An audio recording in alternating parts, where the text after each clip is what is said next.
Eu quero pedir a irmã Ilane que nos alegue a Deus em oração nesse momento.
Exatamente isso que a irmã Ilane está pedindo ao Senhor, né? Nós temos tido tempo, apesar de vivermos esses tempos tão difíceis, de medo, de angústia, de dor, de morte, né? O mundo está passando por isso. Mas também é um momento que nós paramos tudo e nós temos que aproveitar da melhor maneira. E uma das formas é a gente investir o nosso tempo buscando o Senhor, buscando a intimidade com o Senhor, uma vida de oração, uma vida de leitura da palavra. Muitas vezes, quando a gente está no dia a dia da nossa correria, a gente diz que o tempo é tão curto, não é? Só que agora a gente está tendo tempo e muito tempo. Então, não há nenhuma desculpa, não há nada que nos impeça de investir o nosso tempo buscando o Senhor. A única segurança que nós temos é no Senhor. Em tempos de dificuldade, de ansiedade, de medo, a nossa segurança é o Senhor. Salmos 16:8, Davi diz: se o Senhor estiver do meu lado direito, não serei abalado. Essa é a nossa segurança e essa é a nossa confiança. A confiança que nós temos no Senhor. Esse mundo, ele não nos garante alegria, não nos garante paz. Somente ao lado de Cristo nós temos alegria verdadeira, nós temos paz perfeita e segurança. E é por isso que nós estamos aqui também, porque nós queremos, nós desejamos esse momento de comunhão com os irmãos e o momento que nós temos de adorarmos ao Senhor. Esse é o meu momento, é o seu momento de cultuar ao Senhor. É o momento que você tem de abrir os seus lábios e cantar para o Senhor e glorificar o Senhor, porque grande é o nosso Deus e Ele faz maravilhas. Ele tem cuidado de nós. Amém? Vamos celebrar o Senhor, irmãos.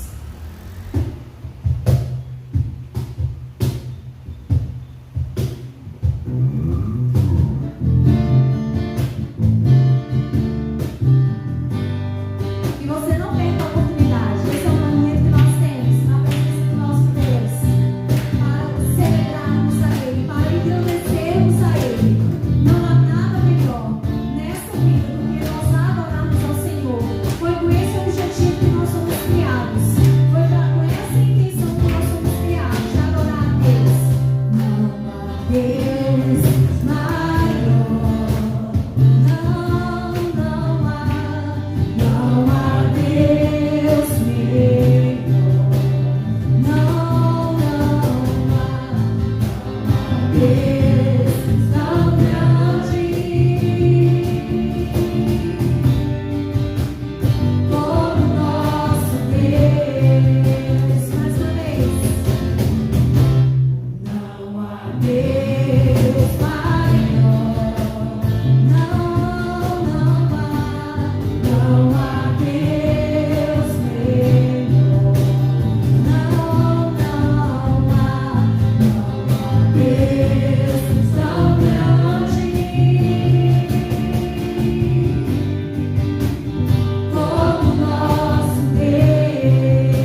Deus.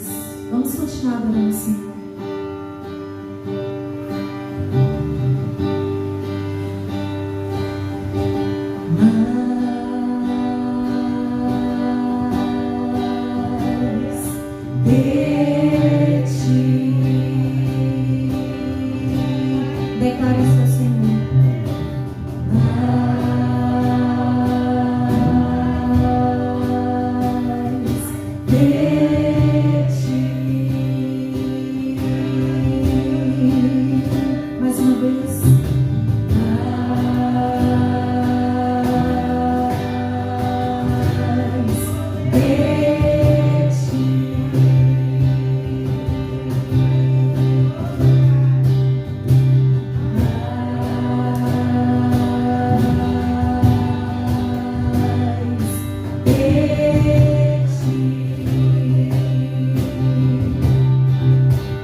Que nós possamos a cada dia colocar a nossa vontade na cruz. Que nós venhamos cada dia crucificar a nossa vontade. Às vezes quando a gente fala nisso, a gente pensa, nossa, como é difícil. E realmente é difícil. Mas quando Jesus, a gente faz com que o sacrifício dele na cruz seja válido nas nossas vidas, a gente confia. A gente confia que ele tem o melhor para as nossas vidas. Então que todas as nossas vontades a gente possa crucificar e deixar que Cristo apareça, deixar que Cristo cresça, porque sem dúvida alguma nós não vamos nos decepcionar. Nós temos a certeza garantida da alegria verdadeira que Cristo pode nos dar. Só em Jesus nós temos felicidade verdadeira. Às vezes nós pensamos que essa felicidade pode ser em um relacionamento, em um casamento, em uma faculdade, em uma casa e carro. Só que a gente percebe que não é isso. Muitas pessoas que conquistaram tantas coisas, muitas vezes não têm essa felicidade verdadeira. Irmãos, nada nessa vida nos prende a não ser verdadeiramente a presença do nosso Deus. Que nós possamos ansiar cada dia por mais do Senhor em nossas vidas. Amém? Eu gostaria de pedir a Elane para distribuir aqui os envelopes. E nós vamos cantar. Enquanto nós estamos adorando, os irmãos terão a oportunidade de entregar dízimos e ofertas na casa do nosso Deus. Malaquias diz para trazer todos os dízimos à casa do Senhor. E tantas passagens nos mostram que o Senhor irá nos abençoar. O que nós precisamos é ser fiéis ao Senhor. Então, tudo que nós temos, que a nossa primícia venha a ser o Senhor, que nós possamos aprender isso, que nós possamos ofertar e dizimar na casa do Senhor com alegria. Amém?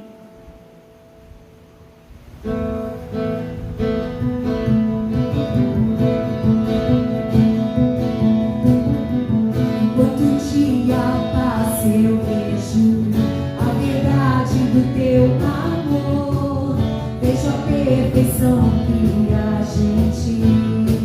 Os irmãos podem trazer os discos na escuridão da noite, ilumina com tua luz, tudo foi gerado em ti, Jesus. Quanto mais me apego a ti, quero te ter mais.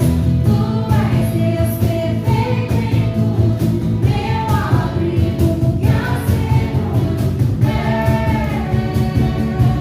o meu lar, meu amor que traz a vida, meu abraço cura minha dor,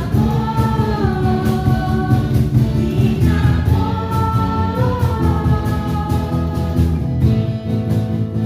Vamos nas palmas. Enquanto o dia passa, eu vejo a verdade do teu amor, vejo a perfeição que a gente na escuridão da noite, iluminas com tua luz, tudo foi gerado em ti, Jesus. Quanto mais me apego a ti, quero te ter mais. Tu és Deus perfeito em tudo, meu abrigo que asseguro o meu lar, meu amor que traz a vida, meu abraço cura minha dor, minha dor. Tu és Deus perfeito em tudo, meu abrigo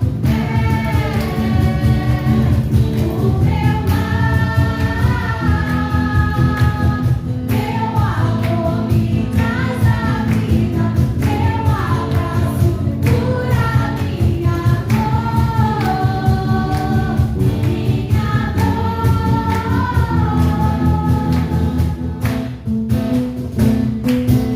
minha dor, minha Glória a Deus, aplauda o Senhor bem forte. Glória a Deus. Poder sentar, irmãos. Irmãos, podem permanecer em pé? Só um momentinho. Vamos orar pelos nossos dizimistas e ofertantes? Pai, nós te agradecemos, ó Deus, pelo privilégio que nós temos de ofertar, de dizimar na tua casa. Apresentamos aqui, ó Pai, cada filho teu, cada dizimista e ofertante. Que o Senhor esteja abençoando, prosperando, ó Deus, cada vida aqui, Pai. Pedimos, Senhor, no nome de Jesus, que o Senhor esteja cuidando de cada um, ó Pai, suprindo todas as suas necessidades, ó Deus, e que estejamos confiando no Senhor e naquilo que o Senhor tem para nós. No nome de Jesus. Amém. Podem sentar, pastor Agostinho.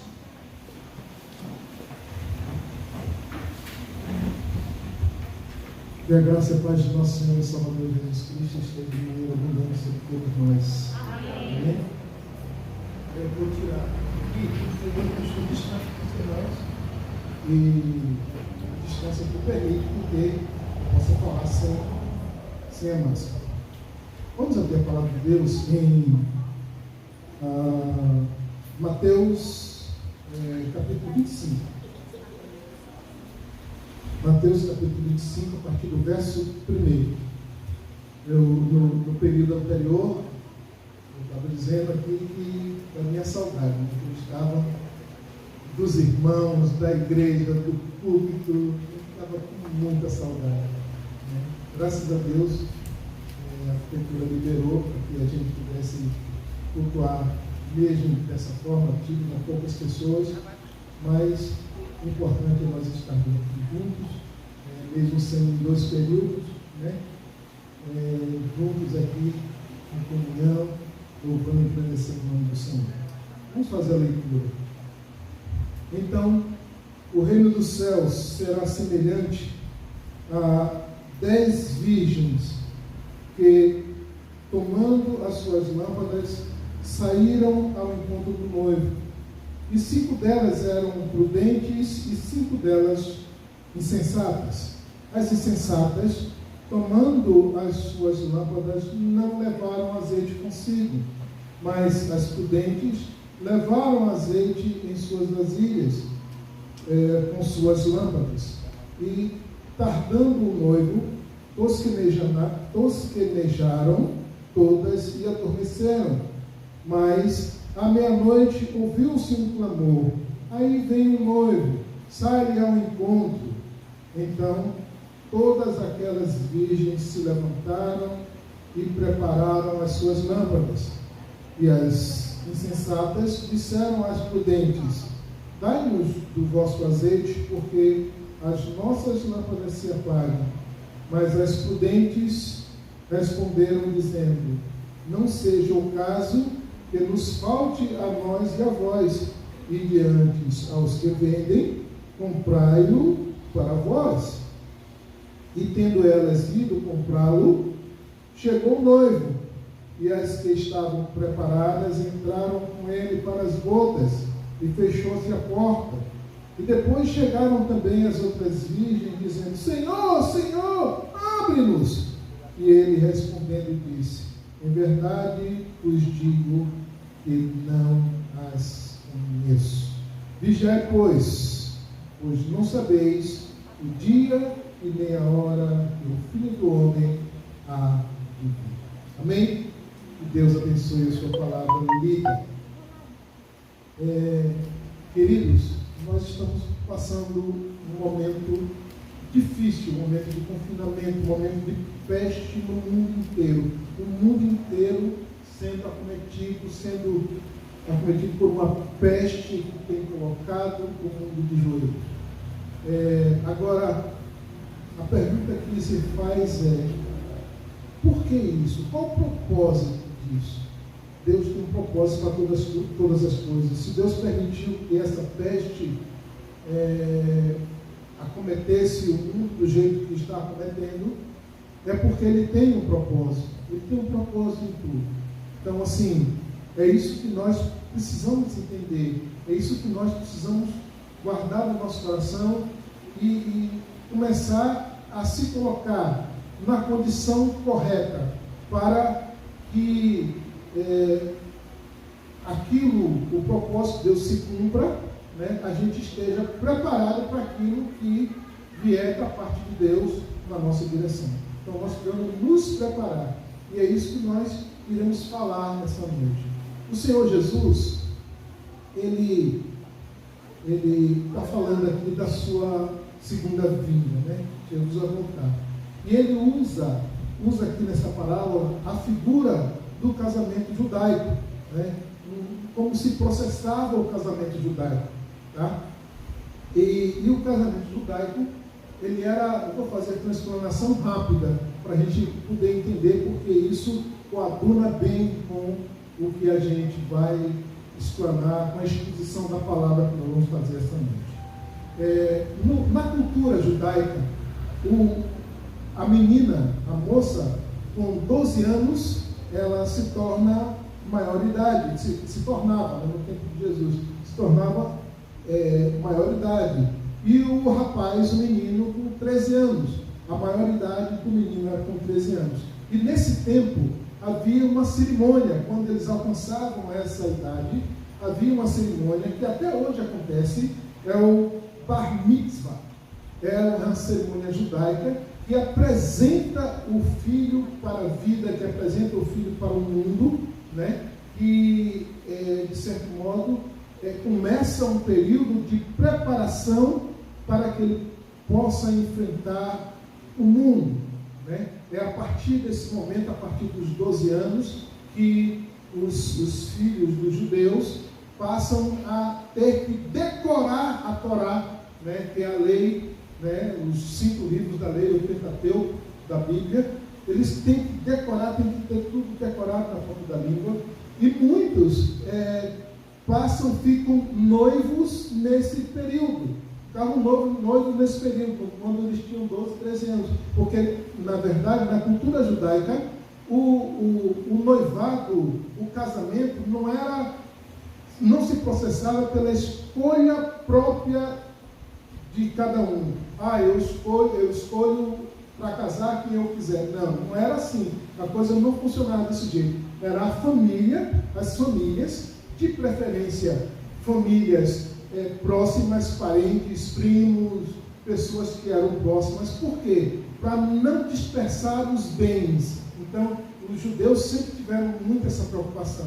Então, eles pegavam ali as famílias e combinavam: olha, o seu filho vai casar com a minha filha daqui a tanto tempo. Então, eles já ficavam noivos, havia uma cerimônia ali, eles não coabitavam, eles não dormiam na mesma casa, não compartilhavam a cama, nada, mas eles já eram noivos. E se aquele noivado, se por um acaso um dos nubentes, um dos noivos, dissesse: não, eu não quero me casar com fulano, não quero, e pede para o pai, e o pai tem que desfazer daquele compromisso, tinha que haver uma carta de divórcio.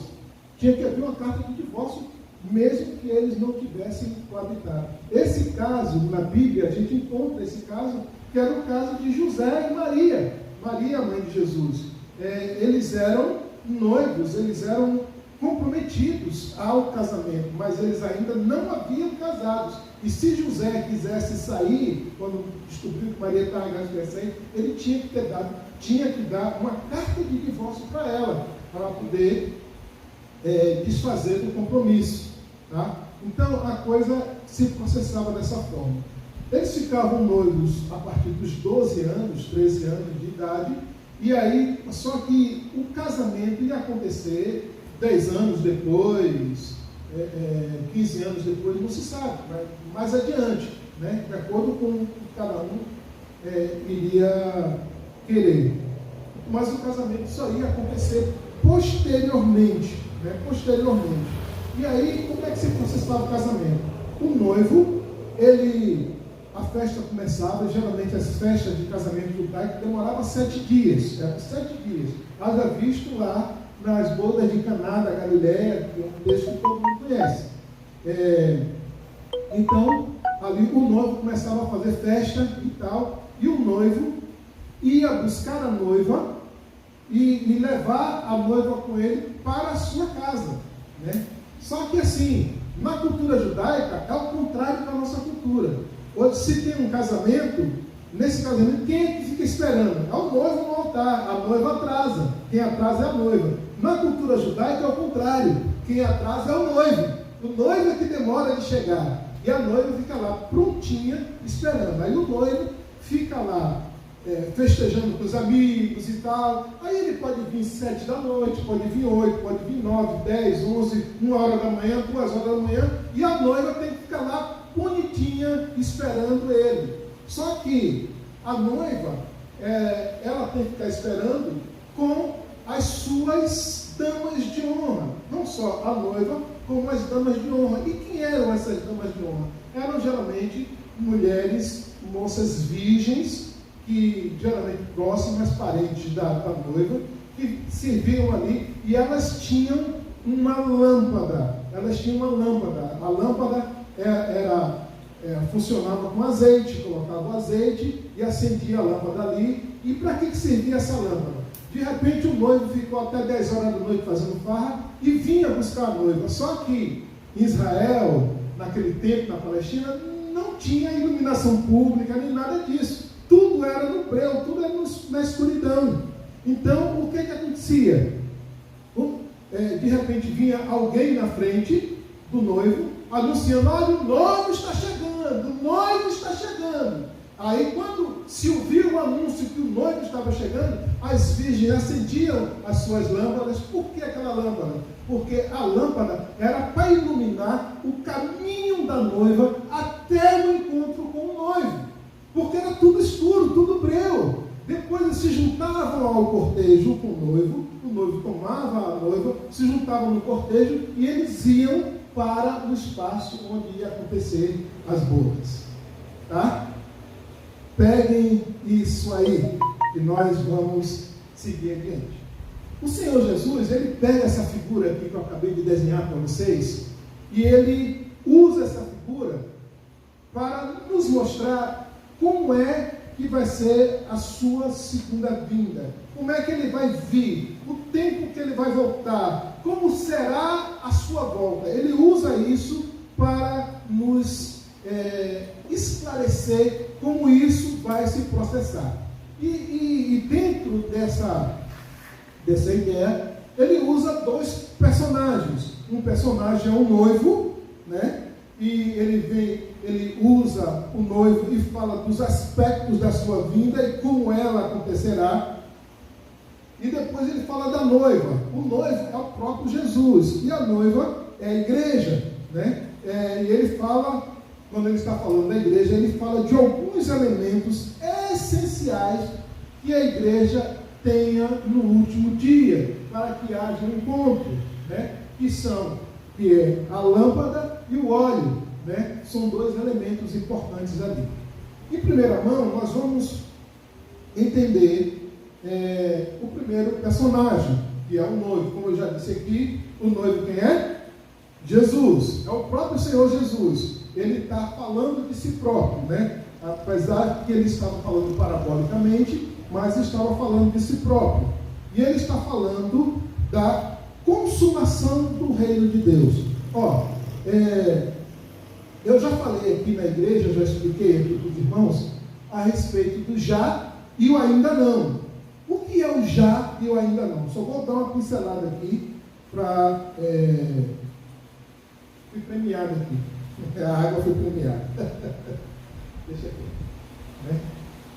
Então, o Senhor Jesus já veio, o reino de Deus já veio, o reino de Deus já aconteceu, né?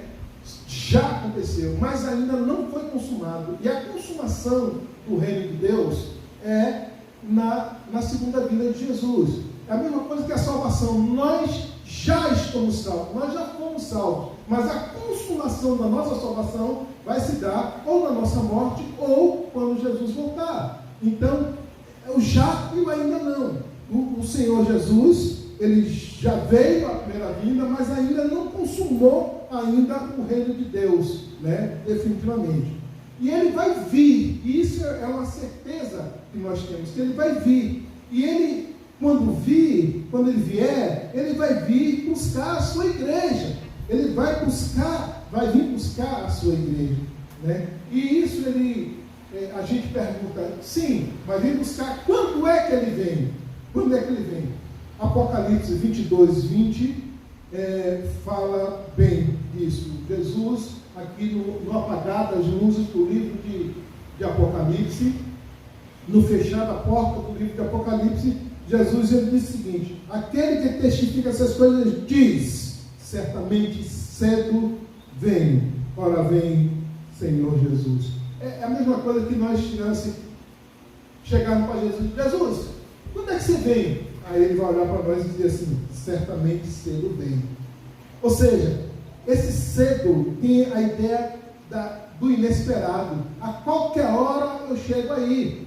Qualquer hora eu chego. Então Jesus está às portas. Qualquer hora eu chego.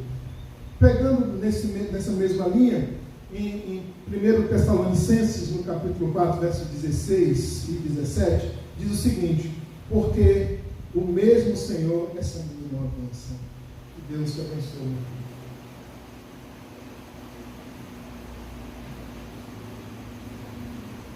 Além de ser uma princesa, é uma bênção. Porque o mesmo Senhor descerá dos céus com alarido e com voz de arcanjo e com trombetas, com a trombeta de Deus, e os que morreram em Cristo ressuscitarão primeiro. Depois nós, os que ficamos vivos, seremos arrebatados juntamente com Ele nas nuvens, e a encontrar o Senhor nos ares, e assim estaremos com Ele para sempre. Ou seja, o Senhor Jesus virá, é certo que Ele virá. Aí o texto no versículo 5 diz assim: e tardando o noivo, tosquenejaram todas e adormeceram. Ou seja, tosquenejar é cochilar, é aquela cochilada, aí terminou adormecendo. É o estado da igreja nos dias de hoje. Nós estamos falando aqui da igreja, da noiva, da igreja do Senhor. A igreja do Senhor nos dias de hoje está cochilando. Sabe o que isso significa? A apostasia está aí, e a palavra fala: nos últimos tempos, muitos se apostatarão da fé. A apostasia está aí, o povo frio, o coração frio. Eu me recordo que quando eu me converti há alguns anos atrás, eu via a gente dia de domingo, o povo marcava domingo à tarde para sair evangelizando, e evangelizava e ganhava alma, e não sei o que, e trabalhava. Hoje em dia, ninguém faz isso mais. Acabou. A igreja esfriou. Antigamente era todo mundo, todo crente tinha aquela fome de ganhar almas, de pregar o evangelho, aí via aquela empolgação, via aquele fogo, aquele furor. Hoje em dia, acabou. A igreja está cochilando. E a Bíblia diz que a coisa é tão séria que se for possível, até os escolhidos vão cair nessa armadilha. Então, assim, a gente precisa acordar. A igreja precisa acordar. A igreja não pode estar dormindo. A igreja não pode estar tosquenejando, ou seja, cochilando. Não pode. O noivo, ele pode demorar, mas ele pode também não demorar e nos pegar cochilando, nos pegar dormindo. Isso é muito sério, queridos. Mas continuando aqui, no verso 6, diz assim: mas à meia-noite ouviu-se um clamor, aí veio o noivo, sai-lhe ao encontro. Ou seja, por que a meia-noite? Porque a meia-noite é a hora mais escura da noite. E sendo a hora mais escura da noite, é a hora que pode-se dizer que é a hora das trevas, onde as trevas vão estar dominando. Isso, traduzindo para nós aqui, é um tempo de tribulação, é um tempo que a escuridão vai estar dominando, né? Nós não estaremos escape da tribulação, vai acontecer. Sabe, perseguição, nós seremos perseguidos, nós somos perseguidos e seremos muito mais. Daí, sabe, isso vai acontecer. E justamente nesse tempo de escuridão, de tribulação, a hora das trevas, é que o Senhor vai vir, é que vai ser dado o aviso que o Senhor está vindo. E como é que se processa esse aviso? Está lá em Mateus 24:3, que diz assim: estando assentado no Monte das Oliveiras, chegaram os seus discípulos em particular, dizendo: dize-nos, quando serão essas coisas, e que sinal haverá da tua vinda e o fim do mundo? Aí começa a falar. E Jesus respondendo disse-lhes: acautelai-vos, ou seja, tenha cuidado, ninguém vos engane, não tenha cuidado para que ninguém engane vocês, porque muitos virão em meu nome dizendo: eu sou Cristo, enganarão a muitos. E isso tem acontecido muito nos nossos dias. Quantas pessoas dizendo que é Cristo, né? Se fazendo de Cristo? Já tem uns 4 aí nos Estados Unidos, aqui no Brasil, tem vários em vários lugares aí. Depois ele diz assim: ouvireis de guerras e rumores de guerra, olhai e não vos assusteis. Ou seja, guerras, eu não sei agora como é que está essa situação, mas até o ano passado havia um número de 58 guerras no mundo acontecendo em paralelo. Na África, a África é um vulcão aquilo lá, em termos de guerra. Guerra civil é o que mais tem. Os irmãos, as pessoas brigando uns com os outros, matando. Eu assisti um filme outro dia, fiquei horrorizado, vendo como é que os grupos se possessam. Eles vão lá e invadem as aldeias, tocam fogo, cortam, mutilam as pessoas, matam assim do nada a vida humana sem seu mínimo valor. Isso está acontecendo direto. Não é porque não está na mídia, porque a mídia só gosta de passar as coisas que interessam para ela, mas não é porque não está na mídia que não está acontecendo. Está acontecendo e acontecendo muito. E diz mais aqui, olha, e porquanto se levantará nação contra nação, reino contra reino, está aí toda hora conflito entre nações. Outro dia estava aí a Coreia do Norte com os Estados Unidos, depois a China com os Estados Unidos, guerra comercial e tal. Outro tipo de guerra, mas está acontecendo, é guerra comercial para cima e para baixo aí, essas lutas, essas brigas. Depois, aí ele diz assim, e haverá fomes. Hoje, até antes do vírus, até antes do coronavírus, nós tínhamos aproximadamente 800 milhões de pessoas passando fome no mundo, antes do coronavírus. 800 milhões de pessoas. Depois do coronavírus, isso aí deve ter multiplicado, porque esse vírus aí deve estar aí fazendo sucesso desse jeito, acabando, aumentando todos os índices malignos esse vírus está fazendo crescer. E com certeza hoje é muito mais de 800 milhões de pessoas. E 800 milhões de pessoas passando fome, isso significava, sabe o que, irmãos? A cada 4 segundos, morria uma pessoa de fome no mundo. A cada 4 segundos. Aqui, piscou o olho 4 vezes, uma pessoa morreu em algum lugar de fome no mundo. E está aqui o Senhor falando, olha, haverá fomes, haverá pestes, é isso que a gente está vivendo aqui. Essa epidemia é uma peste. Ele está dizendo aqui, olha, a gente está vivendo isso, já está acontecendo, já está na nossa cara, já está evidente, a gente não precisa nem pôr óculos para enxergar isso aí, já está acontecendo. Tá? E terremotos em vários lugares e tal. Ou seja, essas coisas que o Senhor Jesus falou aqui em Mateus 24, sabe o que é isso? É o grito dizendo, o Senhor Jesus está voltando, Ele está chegando, se prepare, Ele está chegando, está na hora, já está quase acontecendo. Esse é o grito aqui anunciando a vinda do noivo, que vem buscar a sua noiva, a igreja do Senhor.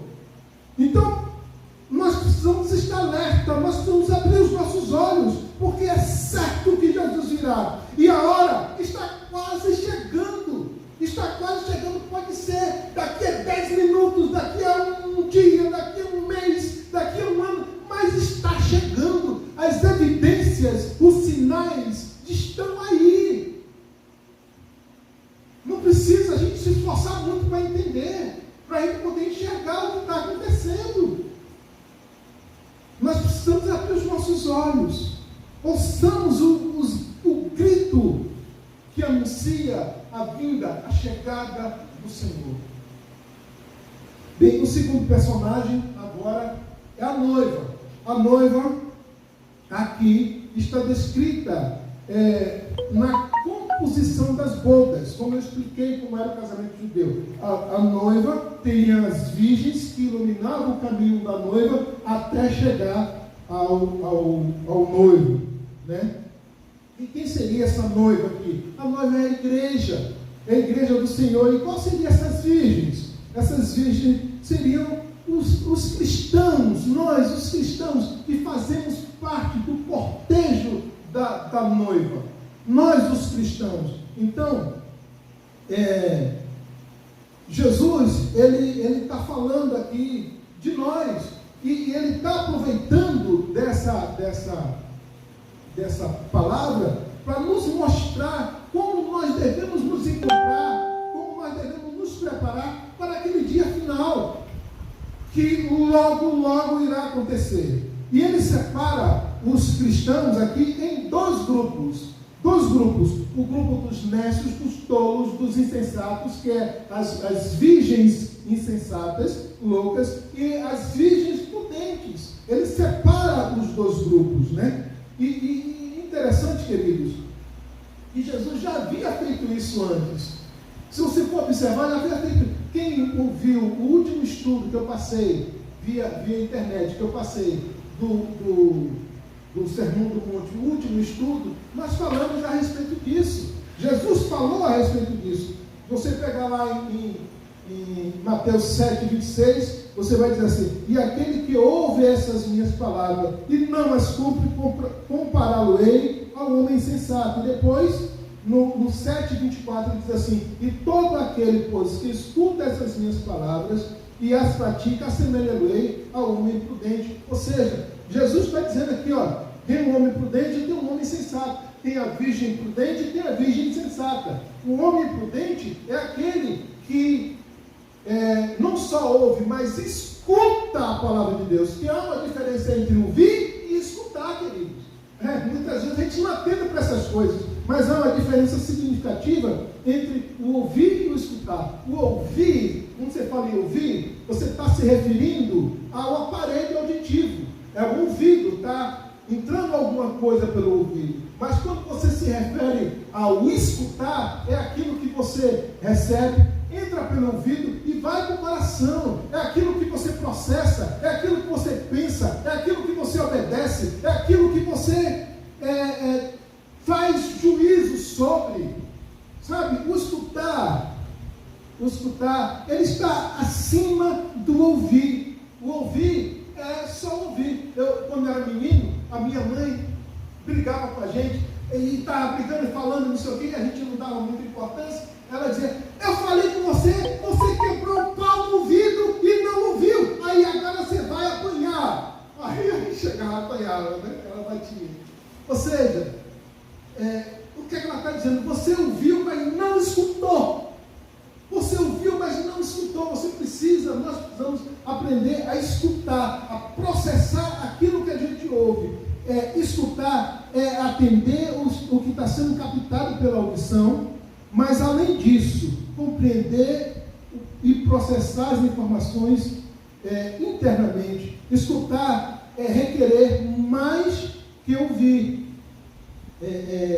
Escutar é a pessoa que presta atenção no assunto, é entender do que se trata, é perceber o que foi dito, é sentir as palavras, é memorizar o assunto, é opinar no assunto, é levar em consideração e agir em conformidade com aquilo ou não. Isso é escutar. E essa diferença entre o ouvir e o escutar faz o prudente e o imprudente, porque aquele que somente ouve, ele ouve, mas ele não tem como pôr em prática. Por quê? Porque ele apenas ouviu, entrou pelo ouvido e saiu pelo outro, acabou.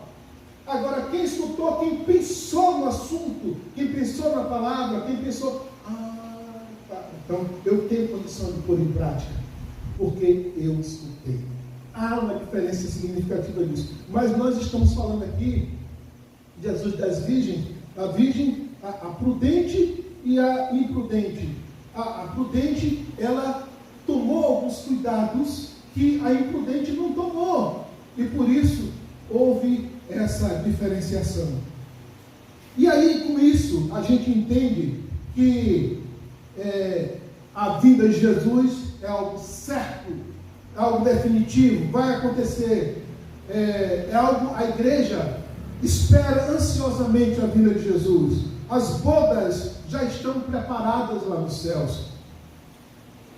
O anúncio da vinda do Senhor Jesus já está sendo dado.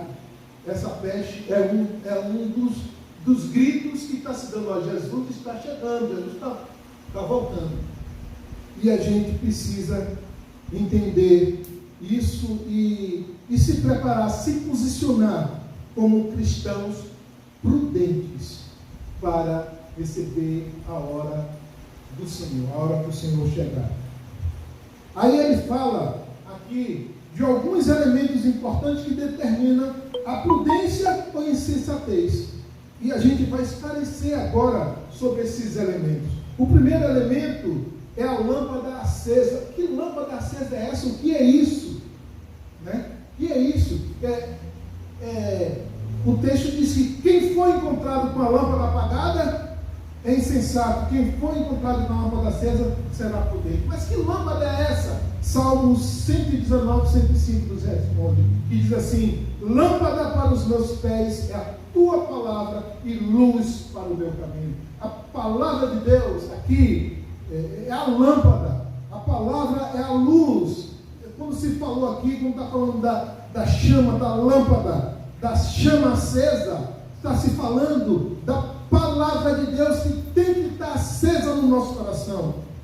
Porque essa palavra, foi através dessa palavra que nós estamos aqui hoje. Foi através dessa palavra que nós somos salvos, que nós somos transformados, que nós somos cuidados, que nós somos direcionados. É através dessa palavra que nós precisamos viver. Essa palavra tem que estar fervorosa no nosso coração. Porque essa é uma palavra, a palavra de Deus é uma palavra salvadora, transformadora, sustentadora.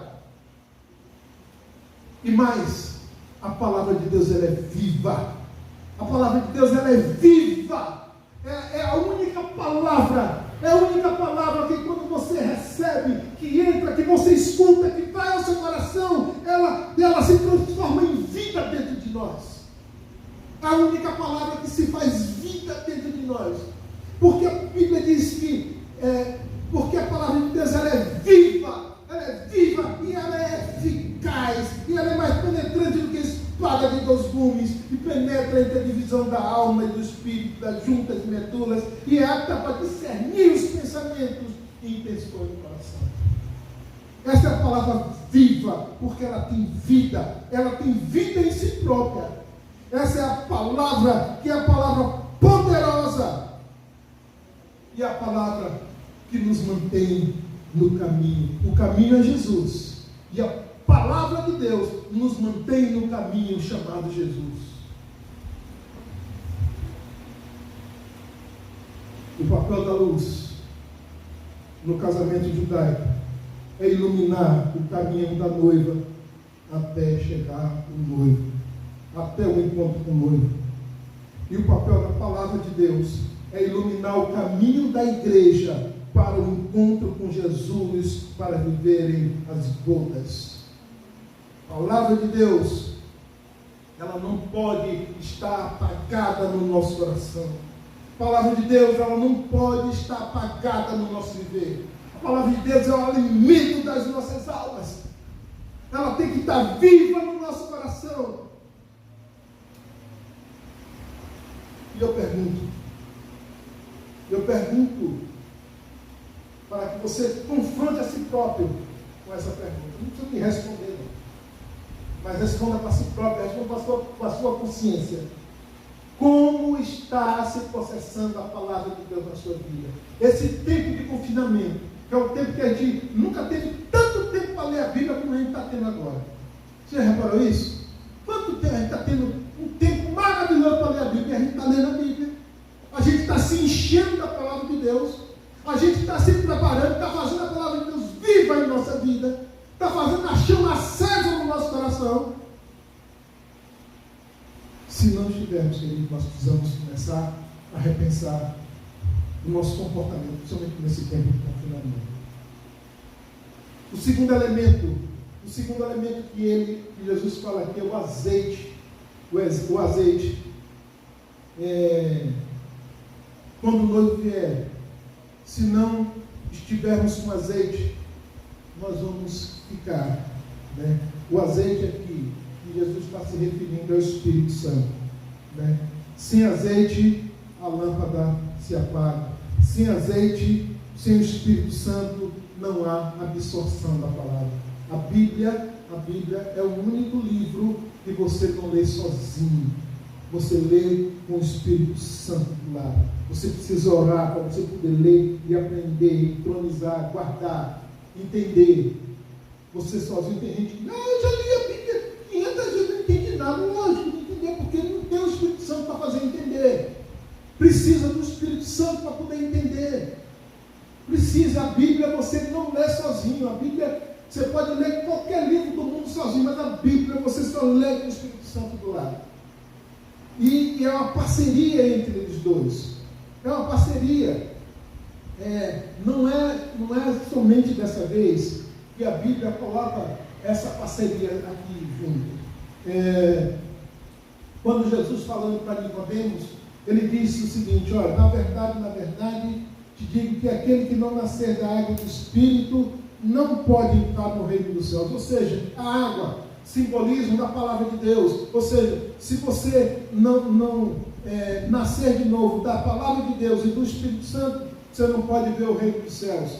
Jesus fala parabolicamente aqui. Mas ele usa essa parceria, esses dois. Em Efésios 6,17, Paulo fala: tomai também o capacete da salvação. E a espada do Espírito, que é a palavra de Deus. A espada, como se fosse a ferramenta, como se fosse a arma do Espírito Santo. É o que? A palavra de Deus. O Espírito Santo usa a palavra de Deus. Então, assim, essa parceria tem acontecido como o combustível e o carro. O carro sem combustível não anda. O carro sem combustível, ele para, ele fica soluçando, ele para ali. Entendeu? Precisa de combustível, o tanque tem que estar cheio. O tanque tem que estar cheio. Meditação da palavra, estudo da palavra, escuta da palavra, sem o Espírito Santo, a palavra vai entrar pelo ouvido e sair pelo outro. Temos que nos encher do Espírito Santo. Nós somos vasos que precisamos estar cheios. Lá em 2 Coríntios, no capítulo 4, verso 7, diz assim: temos, pois, um tesouro em vasos de barro, para que a excelência do poder seja de Deus e não de nós. Nós somos um vaso de barro e temos uma preciosidade que é depositada dentro de nós. E a gente muitas vezes despreza, muitas vezes entristece com as nossas ações, com os nossos erros, com os nossos pecados, com a nossa teimosia, com o nosso orgulho. A gente entristece o Espírito Santo. A gente tem que se encher do Espírito Santo, se encher do Espírito de Deus. E a pergunta que eu faço para você aqui, mais uma pergunta que eu te questiono aqui esta noite: como é que está o seu tanque, o nível do seu tanque do Espírito Santo? Como é que está? O seu tanque está vazio do Espírito Santo, o seu tanque está cheio? Se estiver cheio, aleluia, glória a Deus. Mas se estiver vazio, começa a se preocupar. Comece a botar o joelho no chão, comece a clamar a Deus, comece a chorar diante de Deus. Senhor, eu quero me encher do Teu Espírito, eu quero me encher do Teu Espírito, eu preciso me encher do Teu Espírito Santo, eu preciso estar cheio, porque o dia está chegando e eu não quero ficar, eu quero ir para a eternidade com o Senhor.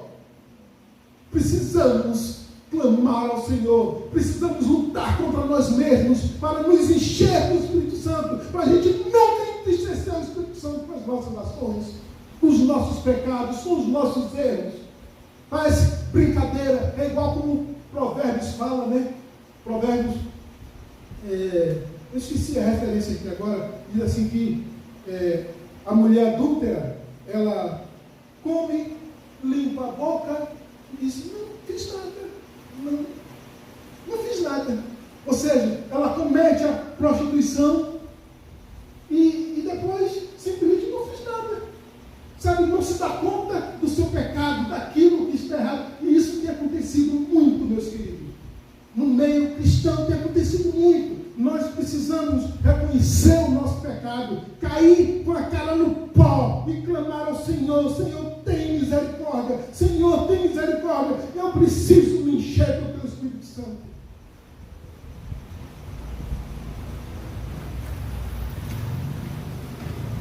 Queridos, Jesus, no final, ele faz 3 advertências no final do texto. Eu já estou quase concluindo. Ele faz 3 advertências importantes. A primeira, que ninguém pode dividir o seu enchimento do Espírito Santo com você. Olha o que diz os versos 8 e 9, diz assim: e as loucas disseram às prudentes: dai-nos de vosso azeite, porque as nossas lâmpadas se apagam. Mas as prudentes responderam, dizendo: não seja o caso que nos falte a nós e a vós. Ide antes aos que vendem e comprai-o para vós. Ou seja, O Espírito Santo, a pessoa que está cheia do Espírito Santo não pode dividir com outra pessoa o Espírito Santo dela. Cada um tem que ter a sua responsabilidade. Cada um tem que ter a sua busca. Cada um tem que ter o seu derramar diante de Deus. Cada um tem que ter o seu humilhar diante de Deus. Cada um tem que ter o seu enchimento do Espírito Santo. É individual. Não pode de um passar para outro. Não pode, não tem como. Não tem como. Depois ele faz outra advertência. Ele diz o seguinte: não se enche do Espírito Santo na última hora. Olha o que diz o verso 10. E tendo elas ido comprá-lo, chegou o noivo, e as que estavam preparadas entraram com ele para as bodas, e fechou-se a porta. Ixi, tem um som de trovão, e Jesus chegou. Jesus já nas nuvens. Opa! Ih, rapaz, eu estou vazio do Espírito Santo, tenho que me encher. Vou ajoelhar agora. Jesus está feito. Passou! Não se consegue encher do Espírito Santo na última hora. É um processo. É um processo. E tem que se encher do Espírito Santo. Tem que se encher. Nós temos que estar pronto para a viagem. A viagem para a eternidade, nós temos que estar prontos. É igual como na Páscoa. Quem ouviu a mensagem do domingo passado, que eu postei na internet, no YouTube, falando sobre a Páscoa. E a Páscoa, a primeira Páscoa judaica, o Senhor mandou que eles comessem a Páscoa, comessem da seguinte forma: olha, como a Páscoa, mas fiquem de pé, vestidos, com o sapato nos pés e com o cajado na mão. Fique preparado para a viagem, esteja preparado para a viagem. E é assim que o Senhor quer que nós estejamos preparados para a viagem, prontos com a nossa mala, com a nossa roupa, tudo pronto, esperando na estação, porque o trem da salvação eterna vai passar, e se você perder, ele não volta mais. Passou, acabou. Esse é um trem só, é um horário só, é uma vida só, acabou a oportunidade. Nós temos que estar preparados agora.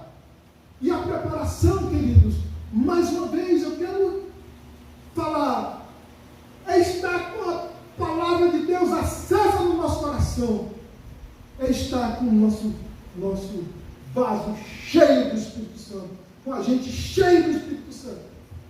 A gente precisa estar nessa situação para a gente não perder o trem da eternidade, que vai passar logo, que já pode estar virando a esquina ali para chegar. Não podemos vacilar, meus queridos. Não podemos vacilar. Essa é a hora. Essa é a hora, esse é o momento. E por último, a última advertência que o Senhor faz. Ele diz assim, ele diz que só teremos uma chance. Só uma chance. Olha o que diz o verso 11 e 12. Diz assim: e depois chegaram também as outras virgens dizendo: Senhor, Senhor, abre-nos. E ele respondendo disse: em verdade vos digo que não as conheço. Fechou a porta. O tempo passou, já era. Não tem outra chance. Não há outra chance. Não há. Só há um trem para a eternidade. Se perdermos, já era. Temos que estar prontos para embarcar, cheios do Espírito Santo e com a nossa lâmpada da palavra acesa. A palavra de Deus diz que nós somos luz deste mundo. Nós somos luz, somos sal da terra, luz do mundo. A palavra de Deus, a luz, ela tem que estar sendo refletida e iluminando o caminho dos outros, como o nosso caminho foi iluminado um dia, quando alguém chegou para nós e falou de Cristo, pregou o Evangelho, a pessoa foi salva. Nós fomos salvos porque alguém pregou o Evangelho, porque alguém trouxe a chama da palavra de Deus ao nosso coração. Nós precisamos estar, irmãos, iluminando. Nós fomos iluminados, nós precisamos iluminar também. E nós precisamos estar cheios do Espírito de Deus, transbordante do Espírito de Deus. Que Deus nos abençoe. Que Deus aplique essa palavra no nosso coração. Que nós possamos nos preparar, estar pronto, com tudo pronto, para a nossa viagem que já está chegando. A qualquer hora, a qualquer instante, pode ser daqui a 10 minutos, daqui a 1 hora, daqui a um dia, daqui a um mês, daqui a um ano, mas está já para acontecer. Não vacile, porque não vai ter outra chance. Que Deus nos abençoe. Que Deus trabalhe no nosso coração, na nossa vida, para que a gente esteja pronto para aquele dia. Vamos orar. Querido Deus, obrigado, Deus, pela tua palavra. Obrigado, Deus, por tudo que o Senhor falou aqui esta noite. Que essa palavra, Senhor, venha criar força no coração dos teus servos. Que os teus servos venham buscar mais de ouvir, de entender, de meditar na sua palavra, sempre nesse tempo de confinamento. Que possamos mergulhar, desfrutar da tua palavra, Pai. E que nós possamos nos dobrar, nos encher do teu Espírito Santo. Ó Deus, ter o Senhor em plenitude dentro de nós. Ó Deus, cuide das nossas vidas. Ó Deus, e nos prepara para aquele dia final. Assim oramos, Senhor, agradecidos por tudo, em nome de Jesus. Que a graça do nosso bom Deus, e o amor do nosso Senhor Jesus Cristo, e a comunhão e as consolações do Espírito Santo de Deus estejam com todo o povo de Deus, desde agora e para todos sempre. E todos dizem, oração silenciosa, nós estamos despedidos. Que Deus te abençoe, em nome de Jesus.